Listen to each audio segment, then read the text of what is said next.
Welcome, and thanks for joining me and talking about Boral siding, one of my favorite materials to work with. We're going to talk about why it's one of my favorite materials, how to apply it to the exterior of a house, and the differences between that and some other materials that we've jumped on. We're going to talk about insulation tips, do's and don'ts, and some insulation actually from the Boral manufacturer that gave us also his tips, best practices, and how we integrated it into this beautiful build. Let's check it out.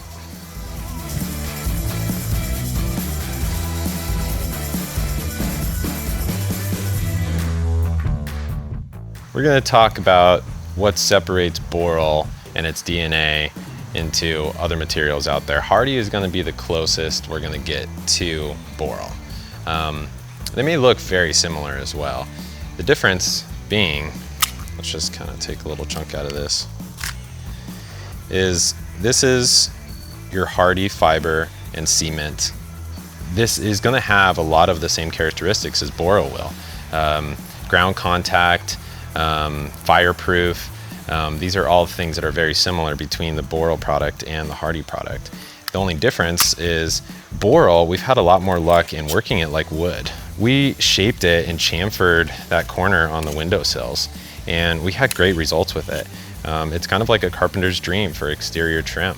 It's going to give you a lot of custom detail, and you can pretty much do anything you want with it, making corners, making really nice details on porches. Historical, Boral that's kind of its little niche, but we're seeing it on typical builds as well, beyond just historical districts. Let's take a look at this windowsill that we made out of Boral. You like the head nod?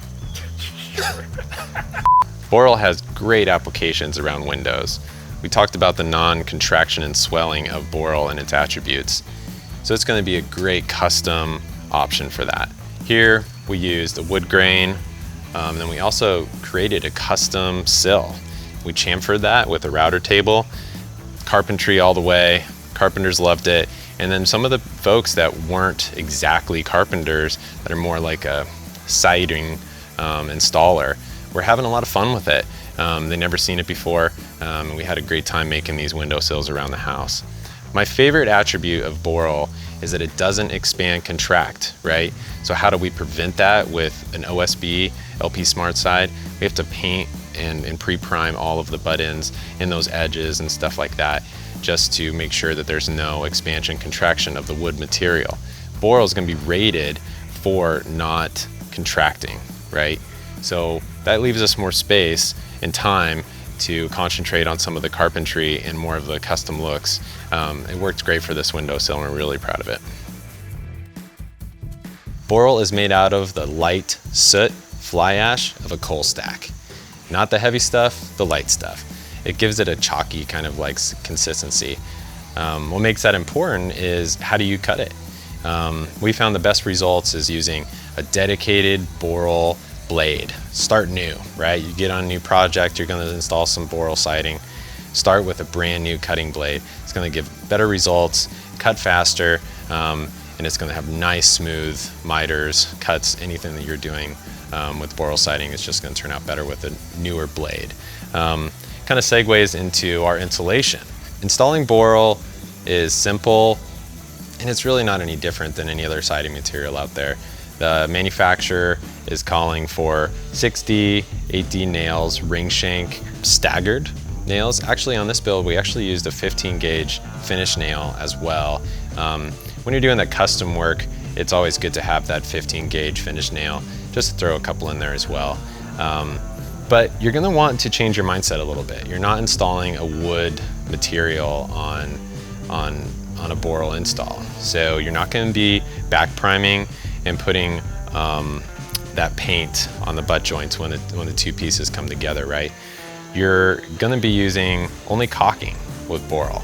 So on the corners, the insulation from the manufacturer calls for caulking on the corners, and then some of the miters, we actually threw the caulking is there as well around the windows, and then our sill, we threw some OSI caulking as well. Let's get into some of the different options when it comes to Boral. Big shout out to Andrew with TruExterior. Gave me this little sample board, gives you some of the options with Boral siding. You got a V rustic, they call it, with a chamfered edge right there. You can also put that in board and batten and that'll look really slick. Dutch lap, and you know, that Dutch lap is just a little bit more defined than you see in a vinyl siding or something like that. I really like their Dutch lap style. Channel, this would be probably number one with board and batten vertical style, but you could put it as lap as well.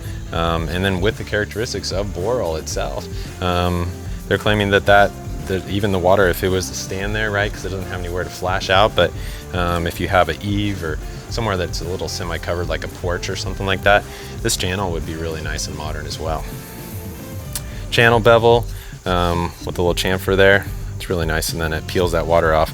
I guess that would be a little bit better for lap after thinking about it. And here's a shiplap with just that little groove right there. That'd be really a nice modern feel.